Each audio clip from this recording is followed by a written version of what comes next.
साल 2003 था और अमेरिकन ऑटोमोटिव इंडस्ट्री एक ऐसे मॉन्यूमेंट की तरह खड़ी थी जो हिलती ही नहीं थी। इंटरनल कंबशन का डेट्रॉयट के big three general Motors, Ford और क्राइसलर ने लगभग एक सेंचुरी तक रोड्स पर डोमिनेंस किया था। इलेक्ट्रिक कार्स वो तो म्यूजियम पीसेस थीं, पुराने ज़माने की क्यूरियोसिटीज़, रिटायरीज के लिए गोल्फ कार्ट्स। ये आइडिया कि बैटरी पावर्ड व्हीकल्स अमेरिका की रोरिंग V8 इंजन्स को चैलेंज कर सकती हैं, बिल्कुल absurd लगता था। लेकिन सैन कार्लोस कैलिफोर्निया में एक छोटी सी ऑफिस में सिलिकॉन वैली इंजीनियर्स का एक ग्रुप इम्पॉसिबल को प्रूव करने वाले थे। ये है वो कहानी कि कैसे टेस्ला मोटर्स ने अमेरिका के सबसे पावरफुल मैन्युफैक्चरिंग एस्टैब्लिशमेंट को चैलेंज किया और जीत गए। टेस्ला के डिस्क्रप्शन को समझने के लिए पहले ये समझना ज़रूरी है कि वो क्या डिसरप्ट कर रहे थे। अर्ली 2000s में बिग थ्री यूएस मार्केट का रफली 60% कंट्रोल करते थे। उनका बिजनेस मॉडल डेकेड से चेंज नहीं हुआ था। बोर्ड रूम्स में कार्स डिज़ाइन करो, मैसिव फैक्ट्रीज में बनाओ और डीलर नेटवर्क्स के थ्रू बेचो। इलेक्ट्रिक व्हीकल्स पहले भी ट्राई की गई थी और फेल हुई थी।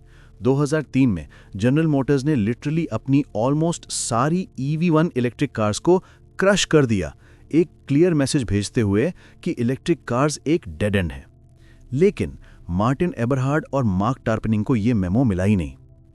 एबरहार्ड एक इलेक्ट्रिकल इंजीनियर थे जिन्होंने अपनी ई-बुक कंपनी को $187 मिलियन में बेचकर फॉर्च्यून बनाई थी। उन्हें फास्ट कार्स पसंद थी, लेकिन गिल्ट भी बहुत होता था। मुझे एक ऐसी कार चाहिए थी जिससे ड्राइव करके मैं प्राउड फील कर सकूं और जो फन भी हो, उन्होंने बाद में रिकॉल किया। जो भी ग्रीन था वो स्लो और अगली था। 2003 में एबरहार्ड और टार्पनिंग ने जेबी स्ट्रॉबल का काम डिस्कवर किया, एक यंग स्टैनफोर्ड इंजीनियर जो लिथियम आयन बैटरी पैक्स के साथ एक्सपेरिमेंट कर रहे थे, वही बैटरीज जो लैपटॉप्स और सेलफोन्स में होती हैं। स्ट्रॉबल ने मैथ कर लिया था। ये बैटरीज अब उस प्राइस पॉइंट पर आ गई थीं जहां एक long range electric sports car economically viable बन सकती थी। डेट्रॉयट ने लिथियम आयन को डिसमिस कर दिया था as laptop batteries, serious automotive technology नहीं। लेकिन सिलिकॉन वैली इंजीनियर्स ने वो देखा जो डेट्रॉयट नहीं देख सके। मूर्स लॉ बैटरीज पर भी अप्लाई होता है। कॉस्ट्स एक्सपोनेंशियली ड्रॉप हो रही थी। जुलाई 2003 में उन्होंने टेस्ला मोटर्स इनकॉर्पोरेट किया, जिसका नाम विजनरी इन्वेंटर निकोला टेस्ला के नाम पर रखा गया। लेकिन एक प्रॉब्लम थी, उन्हें मनी चाहिए थी, बहुत सारी। Enter Elon Musk. 2004 तक मस्क पहले से ही ज्यादा अमीर थे जितना ज्यादातर लोग सपने में भी नहीं सोचते थे। पेपैल की ईबे को सेल से उन्हें $165 मिलियन मिले थे। वो सिर्फ 31 साल के थे। ज्यादातर लोग यॉट्स खरीदते। मस्क ने रॉकेट शिप्स खरीदी, स्पेसएक्स फाउंड करके एक ऑडेशियस गोल के साथ ह्यूमैनिटी को मल्टी प्लैनेटरी बनाना। लेकिन मस्क को दो एग्जिस्टेंशियल थ्रेट्स का ऑब्सेशन था। एक बिलियन ईयर्स दूर था सन की डेथ, दूसरा बहुत ज्यादा प्रेसिंग था क्लाइमेट चेंज और रिसोर्स डिप्लीशन, जो उन्हें इलेक्ट्रिक कार्स तक ले आया। जब मस्क ने सिलिकॉन वैली कनेक्शंस के थ्रू टेस्ला मोटर्स के बारे में सुना, उन्होंने तुरंत पोटेंशियल देख लिया। फरवरी 2004 में उन्होंने series A funding round lead किया, $6.5 मिलियन इन्वेस्ट करके। कंपनी में सबसे बड़ा इन्वेस्टमेंट। वो चेयरमैन और लार्जेस्ट शेयर होल्डर बन गए। शुरुआत से ही टेस्ला की स्ट्रैटेजी रेडिकली डिफरेंट थी। ज्यादातर ऑटोमोटिव स्टार्टअप्स चीपर कार्स बना के कॉम्पीट करने की कोशिश करती थीं। प्रेस्टन टकर ने 1940s में ट्राई किया था, जॉन डिलोरियन ने 1980s में ट्राई किया था। दोनों फेल हो गए, इकोनॉमिक्स और इंडस्ट्री रेजिस्टेंस से क्रश होकर। टेस्ला ऑपोजिट अप्रोच लेगी। मस्क ने बाद में इसे अपनी secret Tesla Motors master plan में कोडिफाई किया, एक expensive low volume sports car बना के टेक्नोलॉजी प्रूव करने के लिए। उन प्रॉफिट से एक मिड प्राइस सेडान बनाओ, उन प्रॉफिट से एक अफोर्डेबल हाई वॉल्यूम कार बनाओ, फिर zero emission power generation options provide करो। एलिगेंटली सिंपल था। लग्जरी से स्टार्ट करो, नीचे की तरफ जाओ। Wealthy early adopters cutting edge technology के लिए प्रीमियम प्राइसेस देंगे, चीपर मॉडल्स की डेवलपमेंट को सब्सिडाइज करते हुए। स्पोर्ट्स कार का नाम होगा रोडस्टर। टेस्ला की टेक्नोलॉजी के दिल में एक रेडिकल आइडिया था, हजारों small lithium ion cells use करना instead of large automotive batteries. Roadster की बैटरी पैक में 6831 इंडिविजुअल सेल्स होती, सोफिस्टिकेटेड कंप्यूटर सिस्टम से मॉनिटर की जाती। वो कार में लैपटॉप बैटरीज डाल रहे हैं, एक डेट्रॉयट इंजीनियर ने स्कॉफ करते हुए कहा। ये तो एक व्हील्स पर थर्मल बॉम्ब है। लेकिन जेबी स्ट्रॉबल की टीम ने कुछ क्रूशल रिकॉग्नाइज किया था कि कमोडिटी लैपटॉप बैटरीज को मैसिव मैन्युफैक्चरिंग स्केल का बेनिफिट मिलता है। बिलियंस एनुअली प्रोड्यूस होती थीं, कॉस्ट को ड्राइव डाउन करते हुए। कस्टम ऑटोमोटिव बैटरीज प्राइस पर कंपीट ही नहीं कर सकती थीं। रिजल्ट, रोडस्टर 200 माइल से ज्यादा रेंज अचीव करेगी, उस टाइम पे अनहर्ड ऑफ, GM की EV1 आइडियल कंडीशंस में सिर्फ 140 माइल्स मैनेज कर पाती थी। और भी इंपॉर्टेंट, रोडस्टर फास्ट होगी, devastatingly fast. Electric motors instantly maximum torque deliver करते हैं 0 RPM से। पहली प्रोटोटाइप्स ने 0 to 60 टाइम्स 4 सेकंड से कम डेमोन्स्ट्रेट किए।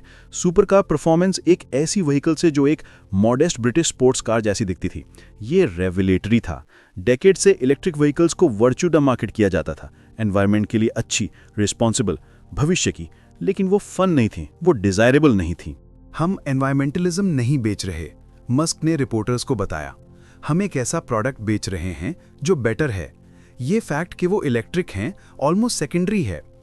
ऑटोमोटिव प्रेस, जिसने इलेक्ट्रिक व्हीकल्स को लार्जली इग्नोर किया था, सडनली अटेंशन देने लगी। सेलिब्रिटीज और टेक एग्जीक्यूटिव्स एक रिजर्व करने के लिए क्लैमर करने लगे।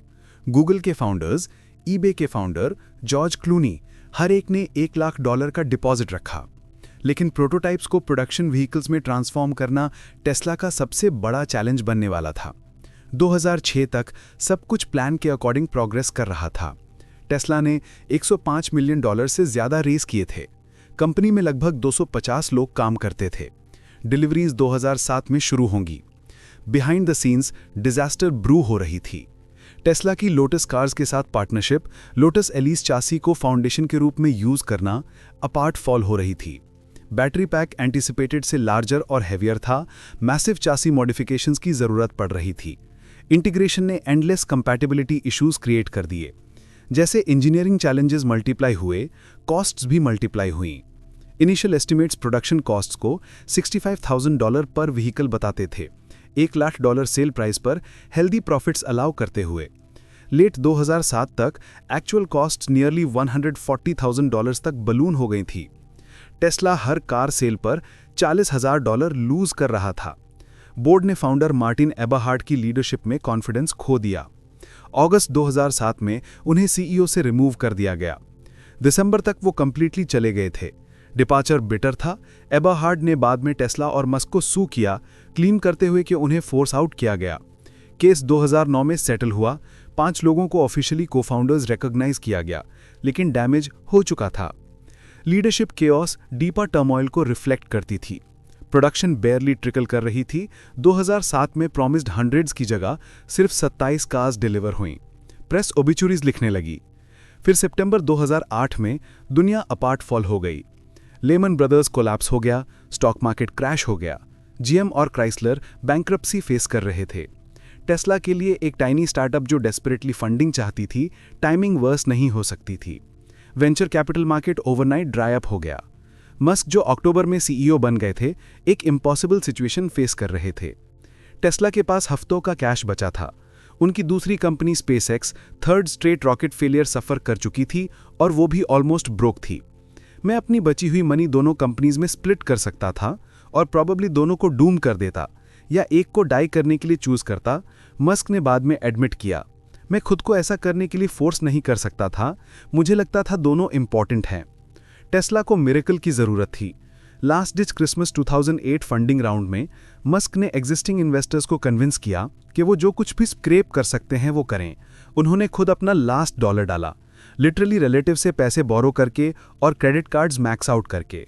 राउंड ने सिर्फ $40 मिलियन रेज किए, बेयरली इनफ, लेकिन लाइट्स ऑन रहीं। फिर एक अनलाइकली सेवियर आया, US government. Financial crisis response के पार्ट के रूप में ओबामा एडमिनिस्ट्रेशन ने एक लोन प्रोग्राम क्रिएट किया ऑटो इंडस्ट्री को फ्यूल एफिशिएंट व्हीकल्स के लिए रीटूल करने के लिए। जून 2009 में टेस्ला को $465 मिलियन का लोन मिला। क्रिटिक्स हाउल कर रहे थे। गवर्नमेंट जो वर्स्ट क्राइसिस के बीच थी, ग्रेट डिप्रेशन के बाद एक सिलिकॉन वैली स्टार्टअप को हंड्रेड्स ऑफ मिलियंस दे रही थी।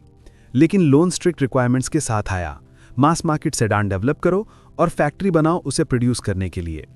सेम टाइम के around Daimler AG, Mercedes Benz की पेरेंट कंपनी, ने 10% स्टेक के लिए $50 मिलियन इन्वेस्ट किए। अगर मर्सिडीज को टेस्ला की टेक्नोलॉजी लेजिटिमेट लगती थी तो मे बी स्केप्टिक्स गलत थे। ये लाइफलाइंस ने टेस्ला को चांस दिया, लेकिन सर्वाइव करना सिर्फ शुरुआत थी। 2010 में टेस्ला पब्लिक हुई, $226 मिलियन रेज करके। फोर्ड के 1956 के बाद पहली अमेरिकन कार कंपनी जो IPO हुई। 2012 में मॉडल S सेडान रेव रिव्यूज के साथ लॉन्च हुई। मोटर ट्रेंड का कार ऑफ द ईयर जीतता। 2013 में टेस्ला ने गवर्नमेंट लोन 9 साल पहले रीपे कर दिया इंटरेस्ट के साथ। मॉडल एस ने प्रूव किया कि इलेक्ट्रिक कार्स प्रैक्टिकल, लग्जूरियस और डिजायरेबल हो सकती हैं। इसकी रेंज 265 माइल्स तक थी, ज़्यादातर स्पोर्ट्स कार्स से फास्टर एक्सेलरेट कर सकती थी और एक मैसिव टच स्क्रीन फीचर करती थी जो ट्रेडिशनल कार इंटीरियर्स को आर्केक बना देती थी। लेकिन टेस्ला का असली डिसरप्शन मॉडल 3 के साथ आया, जो 2017 में लॉन्च हुआ। $35,000 की प्राइस पर यह वो अफोर्डेबल कार थी जो मास्टर प्लान ने प्रॉमिस की थी। डिमांड ओवरवेलमिंग थी, वीक्स में लगभग 5 लाख रिजर्वेशंस। 2020 तक टेस्ला की मार्केट कैपिटलाइजेशन GM, फोर्ड और फिएट क्राइसलर कंबाइंड से एक्सीड कर गई थी। कंपनी जो 2008 में ऑलमोस्ट मर गई थी, दुनिया की सबसे वैल्यूएबल ऑटोमेकर बन गई थी। हर एक मेजर मैन्युफैक्चरर ने इलेक्ट्रिक जाने के प्लान्स अनाउंस किए। पूरी इंडस्ट्री रेस कर रही थी कैचअप करने के लिए। टेस्ला ने सिर्फ इलेक्ट्रिक कार्स नहीं बनाई, उन्होंने पूरी ऑटोमोटिव इंडस्ट्री को रीइन्वेंट करने पर फोर्स किया। उन्होंने प्रूव किया कि डिसरप्शन एस्टैब्लिश सिस्टम्स के अंदर से नहीं आता, ये आउटसाइडर्स से आता है जो चैलेंज करने के लिए रेडी होते हैं, जो सब जानते हैं इम्पॉसिबल है। 2003 में इलेक्ट्रिक कार्स म्यूजियम पीसेस थीं, आज वो फ्यूचर हैं। और ये सब शुरू हुआ सिलिकॉन वैली इंजीनियर्स के छोटे से ग्रुप से, जिन्होंने एक्सेप्ट करने से मना कर दिया कि ये नहीं हो सकता।